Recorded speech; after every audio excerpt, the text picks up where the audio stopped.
Managing clinical trials is hard. That's why we at Hightower Clinical use Real-Time CTMS. Real-Time CTMS is a leading provider of innovative software solutions for clinical research sites, networks, sponsors, and CROs. Real-time systems allow users to manage complex clinical research processes with powerful, user-friendly interfaces that are revolutionizing how research gets done. To get a free demo, visit the company's website at realtime-ctms.com and complete one of their contact forms. Hello and welcome to the Note to File podcast, a collection of interviews, best practices, and candid commentary for clinical research sites. I'm your host, Brad Hightower. Before we dive into this week's episode, just a couple housekeeping notes. I'm trying real hard to go to a weekly broadcast schedule, so make sure and check in weekly. We should have new episodes more consistently. In addition to that, I'm attempting to sort of broaden the platform a little bit. We still want to continue to hear sites' voices, but I want to start including, vendors, sponsor, and CRO voices as well, really in an attempt to just help educate the site community and get some increased engagement in these sort of, ever-changing times. A lot of new and exciting things are happening, so this is my hope to kind of keep sites informed and talking. I'm always going to do my best to make it not just an opportunity for these people to advertise, but to really engage and educate the site community. So that's it. That's my hope going forward. So make sure and stay tuned for some exciting episodes to come. Our guest this week is Matt Walz. Matt is the CEO of Trialbee, a leader in technology-based patient matching, engagement, and enrollment for clinical trials. Matt started his career as a software engineer and has been bringing innovative platforms to the life sciences market for the past 20 years. Prior to Trialbee, Matt founded NextDocs, a venture-backed platform for regulatory and clinical document management. He helped grow the company to 100 customers all across the world before selling the company in 2015. In this episode, we discuss the gold rush in patient recruitment solutions, how sites manage technology, Facebook's recent changes to targeted advertising, the importance of mentorship, and the beauty of failure. Without further ado, Matt Walz. All right, Matt, thanks so much for coming on today, man. I appreciate your time. Oh, Brad, I really appreciate you having me. Thanks for thinking of me, and I'm happy to join the podcast. I've heard some good ones before. You did one with John Reed some time ago I thought was really good. So happy to be a part of the club here. Yeah, man, I appreciate it. And as you point out, a little bit of a departure. Again, I spend a lot of time talking to people at the site level, trying to sort of broaden a little bit, especially with so many sort of emerging solutions coming out in clinical trial space. We all know that the DCT is the big hot buzz, not to demean it, to say buzzword, but sort of the hot topic, so to speak. But before we get too far down the road, like I do with everyone, kind of curious to hear a little bit about what brought you to clinical trials or sort of what your general background is and what brought you to your place in the clinical trial industry. Well, sure. I think I've been around 20 years in the industry now. But back before that, I came out of college as a computer science engineer doing software development. I spent probably the bulk of my coding days at Microsoft, and they used to put me in some of their large accounts. I was part of a team that they would drop into large accounts after they had sold, a large enterprise agreement to Microsoft's products. And back then it was SQL Server and Active Directory and some of these technologies that are more invisible today. And then I would be part of the team that would help advise how to use those products, right? You just bought them now. How can we get them used, and work with a lot of dev teams? And I had been put on a project with a very large pharma, one of the top 10 back then and still today. And they were looking to use Microsoft Stack to build a web interface for sites to trade startup documents, study startup documents with sponsors. And that was the first time I ever heard clinical research, clinical trials, and then I would hear sites all the time. And in my developer brain, I'm like, website? And so it took me forever to get the lingo in some of the meetings so that I could sound intelligent with what we were trying to build out. But that's my first exposure to clinical research. And that became interesting because after I left Microsoft, another person I worked with at Microsoft, and I founded a company called NextDocs. And this is, mid 2000s at this point. And NextDocs, had a commercial eTMF. where study startup documents were stored to exchange between sites and sponsors and CROs. And so, yeah, I obviously fell in love with clinical development. I fell in love with the opportunity to do something with my skills that ultimately or indirectly benefited patients. That was really enriching to me. And then the fact that there's so much opportunity for innovation because traditionally it's a very risk adverse industry. And so when a technology trend comes and it gets legs on the regulatory side, it's usually a technology that's been in market in other industries for several years. And so there's just opportunity to kind of rush innovation. And so if you're a software developer guy, a product guy, I mean, it's just a really fun thing to be a part of. And so for all those reasons, that's kind of how I got into clinical research. Do you feel that the research industry is starting to become less risk averse as these new methods sort of become more popularized? I mean, do you think that's fair to say? Because I agree. I've been in research for almost 15 years, and I do find it very frustrating from the site level that there's so much aversion to trying something new. I mean, obviously, we still see that today in a lot of different ways. But do you think that's sort of changing as especially DCT starts to sort of dominate the conversation? I think so. And I think as a whole, the industry still takes cues, at least in clinical research, from regulatory oversight. And so what we're seeing with DCTs is some of these organizations like the Danish Ministry of Health and the FDA and some of these other bodies of regulatory guidance around the world, they're coming out with guidance that's saying it's okay to do this. And that's what's kind of opening the door. And so I think the industry really wants to innovate, but it's constantly, there's this tension with, we have to be careful. Right? What we do is very serious. The data we collect, decides health outcomes, and the industry is getting better at trying to innovate, but still taking those cues. I think what's really happening is we are at the global level and at the regulatory level are maybe reacting a little quicker and giving that leeway to expand into newer and innovative methods. So I think that opens the door for a lot of it. Yeah, I mean, it's definitely an exciting time to be in clinical research. There's no doubt about that. So where does that bring us to today? So now you're CEO of Trialbee, is that correct? I get your title right? Make sure I didn't mislabel you there. Correct, CEO of Trialbee. Well, tell us a little bit about Trialbee. Where do they kind of sit in the spectrum there in clinical research?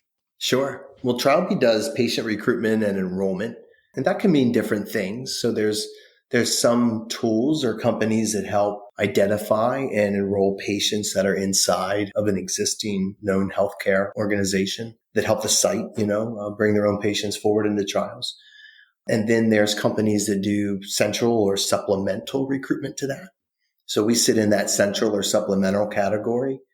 I think you guys on the site world probably know this better than me, but our data, kind of shows us that on any given trial from a kind of a global stat perspective, you'll find, 60, 70% of the patients come from the site networks and the clinical research sites. And then you get another 30 to 40% of that through external means or supplemental means. And that's really where Trialbee plays. We work with sponsors. They bring us in, or CROs do, into their study to help recruit across different countries so that we can find additional patients that meet the criteria for clinical research. And then we refer those patients to the site. Fair enough. Yeah, I think that's interesting and sort of an ongoing issue from the site level. I mean, I can't tell you how many trials we get.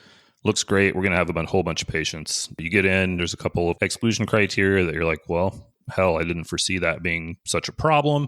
And then you really start to go external, right? And a lot of sponsors or CROs offer some sort of central campaign. I mean, honestly, a lot of times it's not good quality leads.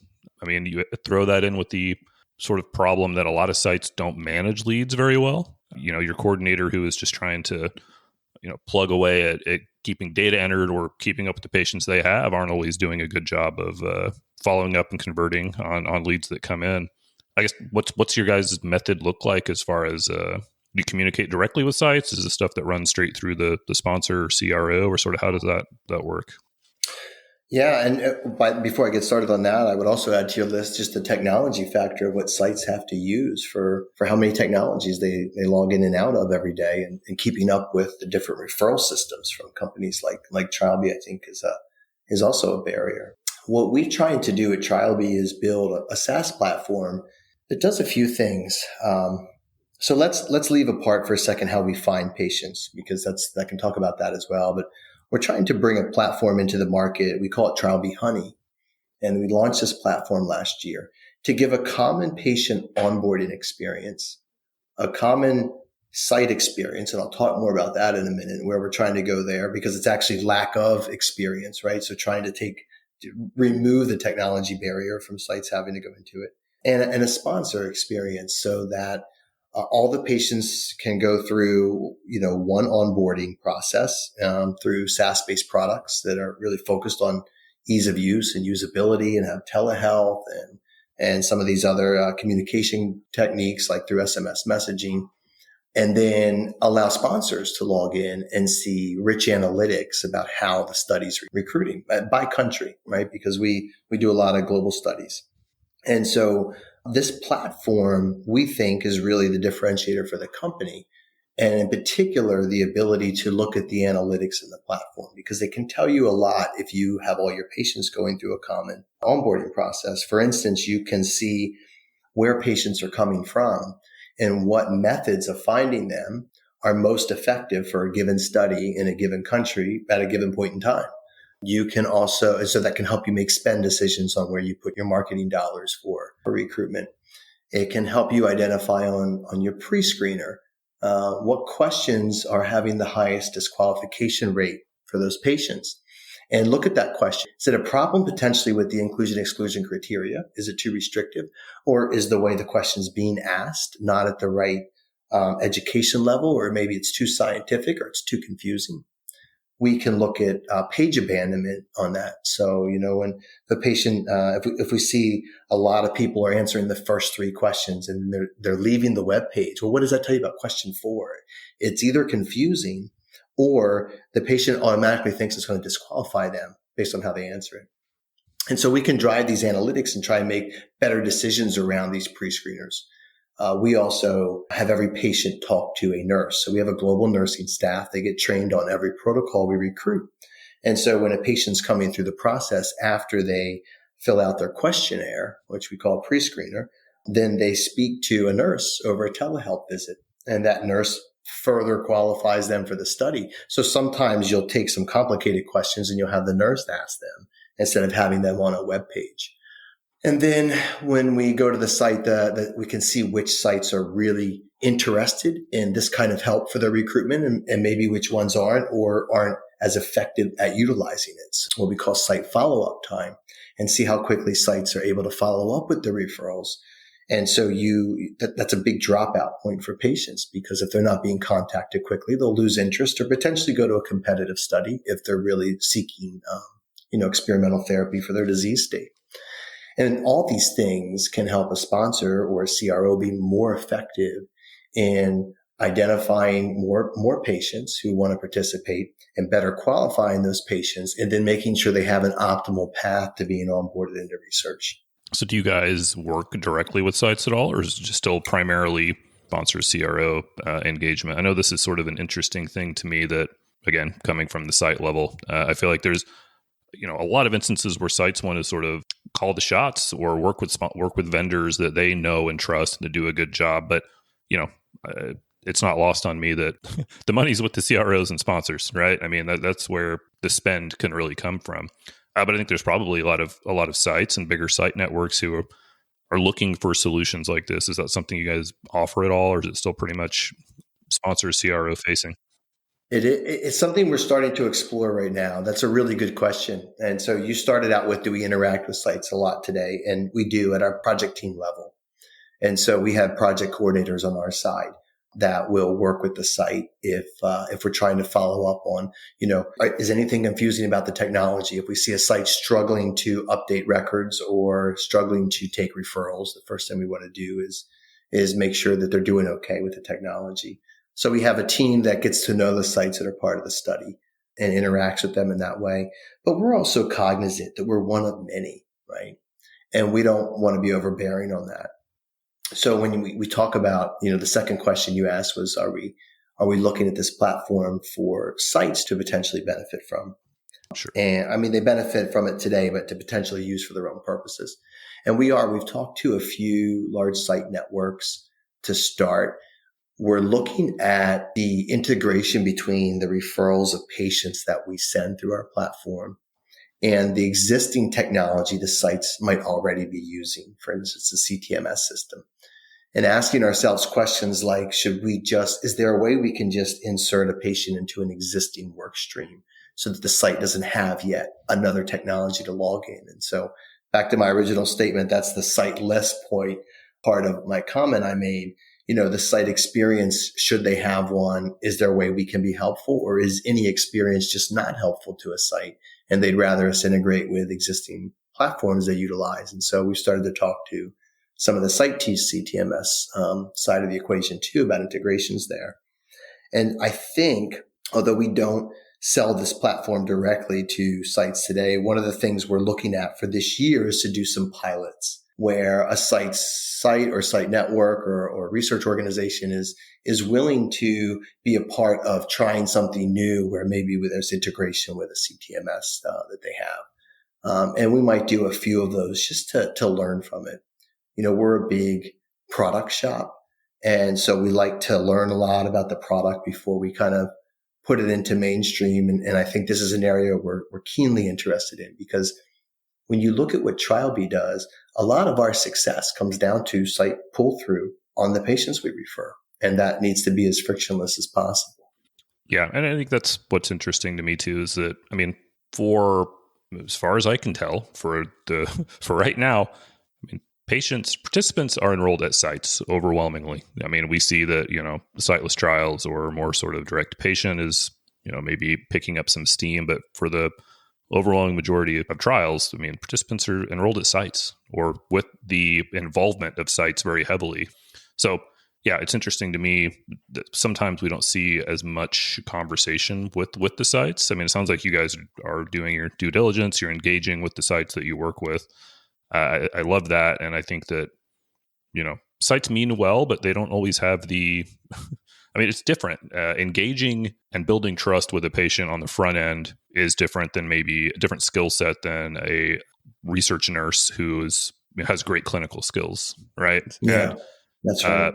Sites don't always have that ability to have, large teams with different specialty. So being able to work with someone like you guys, I think, is a huge benefit for a site, whether they realize it or not. So that's what I'm always curious to know, how sites can potentially bring this into their site and into their workflows sort of independently from relying on a CRO or sponsor to say, here's a central ad or a central recruiter, jump on their platform, whatever the case may be.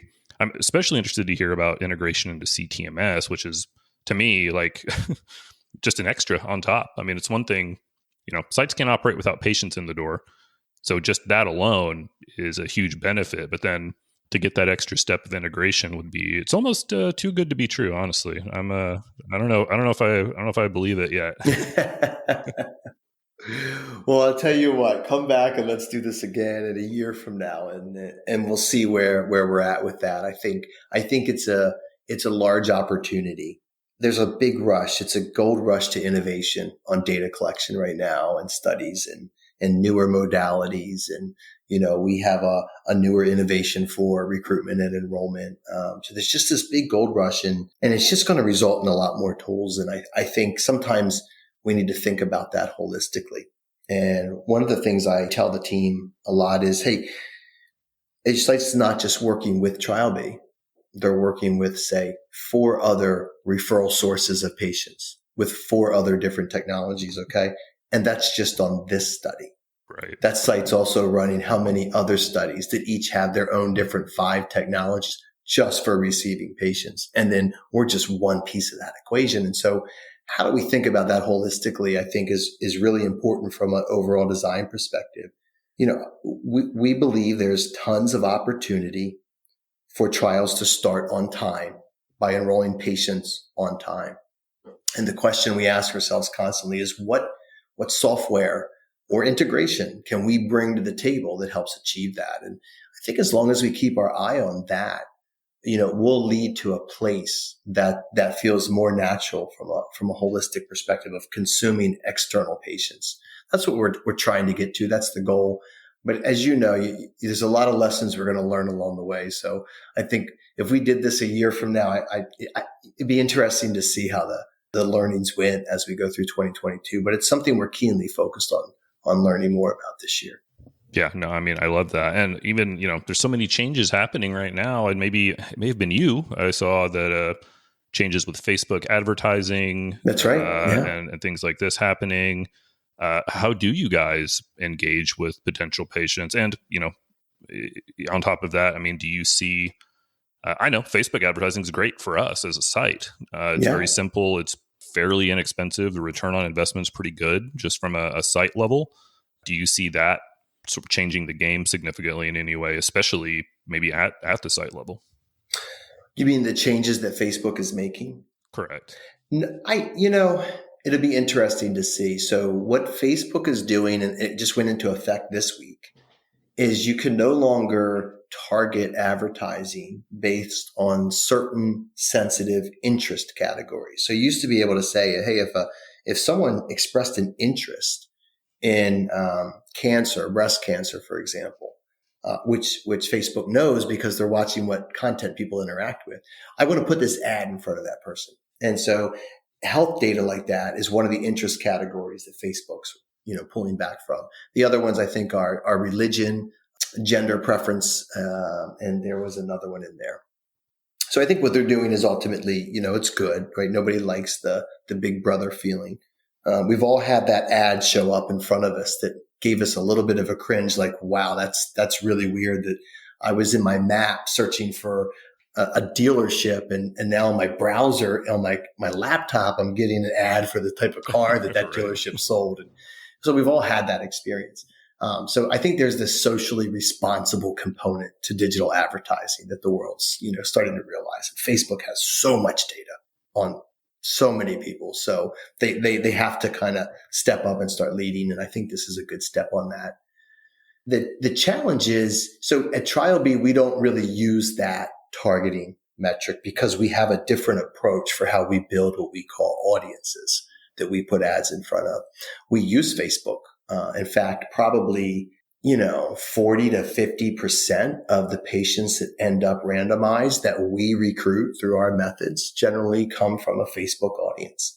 So it's a highly effective platform for clinical research. But the way that we develop audiences and profiling for putting ads out does not use what Facebook is taking away. And I think that's true for most shops like us who this is what we do for a living. This is our job, is to figure out how to reach people, through digital advertisements. Right. So now a site generally has, depending on how big they are, maybe a part-time resource, or maybe they hire an external shop that's local to them. And so it's a different level of sophistication in advertising and they may be relying on that. So what I saw happening in the news cycles, I think it started with, one of the major news outlets said, hey, this is going to kill clinical recruitment. And the reason I posted about it was I said, it's not going to kill clinical recruitment. We're a major force in the market and we don't rely on that. But shops who do this is what they might need to think about. And so I think what there might be is an increase in spend while companies who relied on some of these more targeted methods figure out what the newer models are and the newer platforms. There's a lot out there, a lot of sophistication in the whole digital marketing space, including for, how to build audiences for Facebook. So that might be a lift, and maybe not every site has the resources to take it on. Or if they do, they need to invest a little more time. I think it's ultimately a good thing what Facebook is doing. And I think it'll help us have more, call them socially responsible advertisements. But yeah, there might be a little bit of a learning curve for folks who were doing something like that in a part-time capacity. Yeah, that's fair. And, I'm certainly not a marketing, I don't have a marketing background or sales or anything like that. But even I found it, as I've explored different avenues, Facebook, OTT, and different types of advertising, that you can get so specific with the people that are targeted. And even, I've been like dude, I don't feel good about this. I know. We know this about this many people, and we can be so specific in our targeting. It's sort of a weird moral gray area in some ways. I feel, again, I not having a background in doing it every day. I just found it very enlightening that we have that level of sophistication. It's unnerving at times. Yeah, it's amazing. And of course it's anonymized, and that's the good part of it all, but it's just kind of, it could also feel exploitative at times. In fact, I just had this conversation with our head of digital marketing the other day. I said, is there a way that we can put a link in every ad that just says, here's how we found you. Here's how we put this ad in front of you. I think it's the more transparent we can be with people. People are okay generally. I know I am as a consumer if I understand. But when I don't understand and it just feels weird or I get a negative experience, that's where I, question. And I think other people probably do too. And I would love to see advertisements require here's how we got to you, where you click it and there's a pop-up that explains the algorithm or the data that was used to put that ad in front of you. Right. Yeah. No, I mean, again, it's interesting. And you're right. I think sites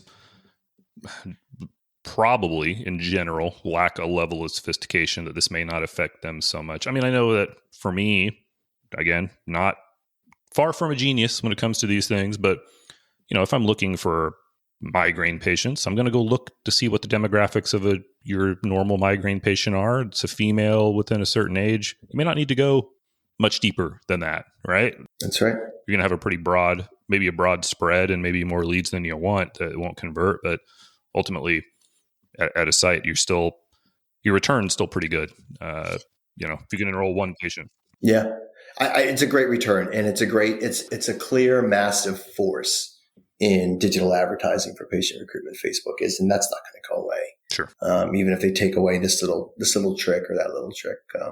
Like I said, I think it's ultimately a good thing.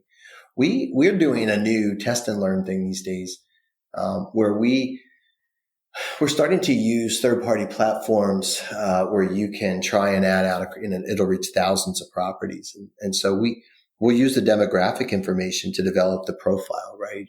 Age and gender and what that person might be living with at that stage of the disease. So, if it's like we're doing a large MS trial, and some of the things you start to lose are your ability to garden, your ability to cooking. And so, working that into imagery and stuff. And then we put it out on thousands of properties and see, who responds to that. Because that teaches us a lot about the audience based on that creative and based on that trial and that point in time. And then we use that to refine and come up with more targeted audiences. And so a lot of times we get surprised by the results. We were recently doing a sleep apnea study, and we found a lot of the respondents were spouses, which if you think about it, makes sense, right? But it's not something you're going to find in the health data. And so we love learning that because then we have a whole new audience that we can reach with advertising. Now you're targeting not just the patient, but also the spouse, and ultimately just really driving up awareness for the clinical research that's available, which I think is our ultimate goal. Sure. Well, and there's such a sort of educational component to clinical research, right? Like it's not just a product you can sell to somebody and say, cool, here's your thing. Goodbye. Give us your money.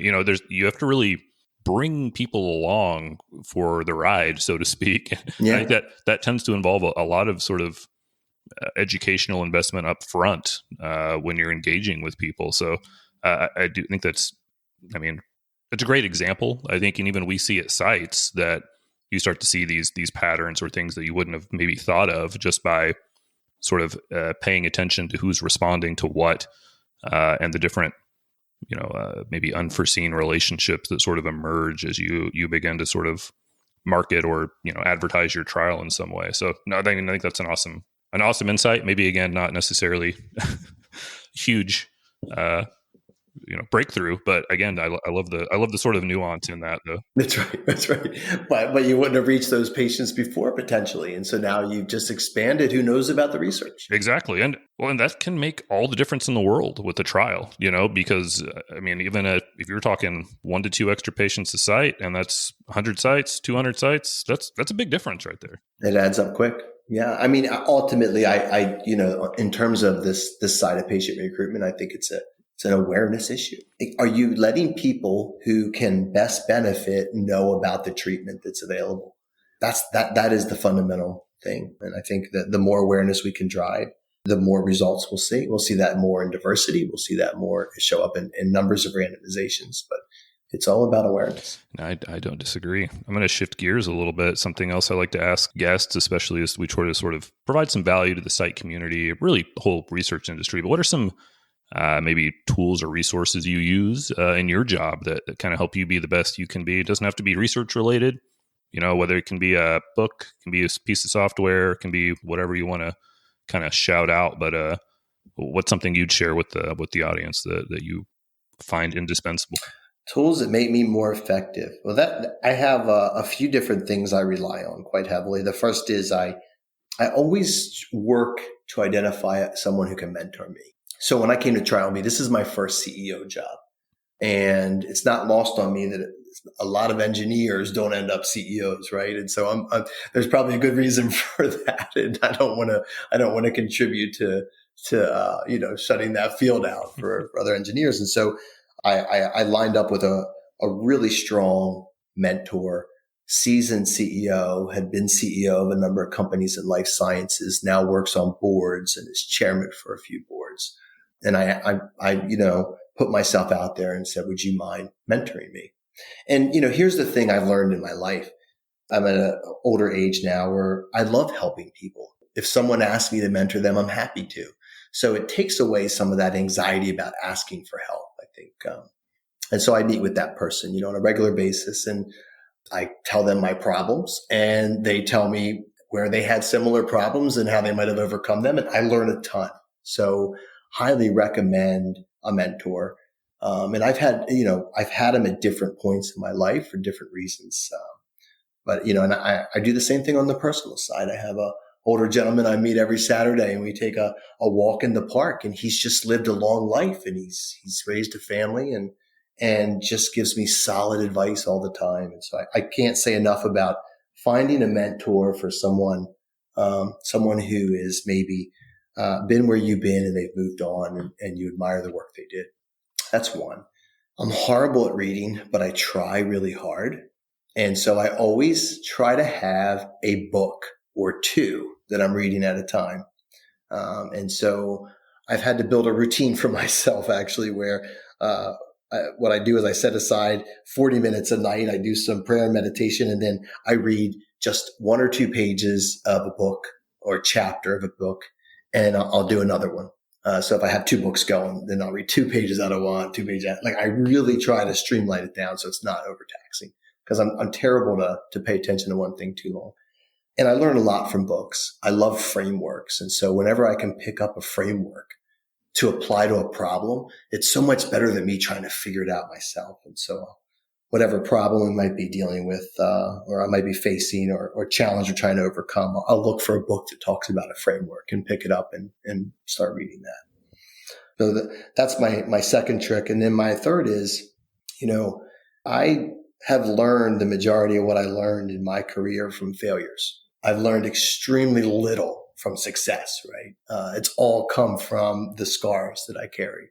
And it's true in professional life, and it's true in personal life. And so, I'm not afraid to make mistakes anymore. I'm not afraid to say something that's dumb. I try to work to not have the fear to fail. And I think that's an incredibly freeing thing that really helps me grow and helps me lean into learning. There's a great book on just this growth mindset, and not being afraid to look dumb or to make a mistake. And I think that's something that doesn't come natural to me. And I've learned that over the years, and only by looking back and saying, hey, everything I learned came from messing up, so I shouldn't mess up more. And I think that's, again, speaking from sort of the site side, that's something that can be uniquely hard in clinical research because, as you alluded to earlier, there's so much regulation. If you're a research coordinator, I mean, a lot of your existence is getting beat up by a CRA or monitor because of, something you did wrong, or your PI yelling at you or being upset with you. And you need that trust, to succeed at your job. So I think that can be something that's in some ways almost beat out of people at the site level, because a mistake is they're not we're not oftentimes given the grace to make mistakes, right? Yeah, that's probably not a great example for sites, right? Well, the thing is, I don't think it has to be. I mean, I was the research coordinator, and decided that I was going to leave and take a risk, and did it in a slightly different context. Not obviously, I'm not risking patients' lives necessarily, but it all kind of goes back to where we are now, which is sort of at this interesting peak of change that is because of all these people who are taking risks. And I think that is a beautiful thing. And again, I think especially if you're at a site level, again, that can just be something that's maybe not as obvious as it should be, just given the history of what you may have had to deal with if you especially a research coordinator, and any mistake is sort of the end of the world, right? Protocol deviations and monitoring letters and the like, we're oftentimes sort of disincentivized to take risks. So I love that. I think that's an incredibly important point. So I hope that anyone listening on the site level takes that to heart.